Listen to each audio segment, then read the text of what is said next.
श्री स्वामी समर्थ. नमस्कार मित्रांनो. आज 18 नोव्हेंबर 2024.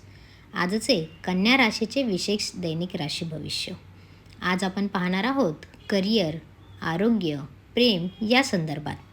तसेच व्हिडिओच्या शेवटी तुम्हाला विशेष टीप देखील मिळणार आहे, त्यामुळे व्हिडिओ शेवटपर्यंत नक्की पहा. तर करिअर संदर्भात कामाच्या ठिकाणी तुमचे कौशल्य आणि व्यवस्थितपणा यांमुळे तुम्हाला चांगले यश मिळेल. तुमचे नियोजन कौशल्य आणि विचारशील निर्णय वरिष्ठांच्या लक्षात येतील. मात्र सहकाऱ्यांशी मतभेद टाळा आणि कामातील लहानसहान चुका टाळण्यासाठी अधिक सतर्क राहा. नोकरी किंवा व्यवसायात नवीन संधी मिळण्याची शक्यता आहे, त्यामुळे तुम्ही जोखीम घेण्यास तयार असाल तर ती तुमच्या फायद्याची ठरू शकते. प्रेम संदर्भात आज तुमच्या प्रेमजीवनात आनंददायी घडामोडी घडतील. तुम्ही तुमच्या जोडीदारासोबत भावनिक नाते अधिक घट्ट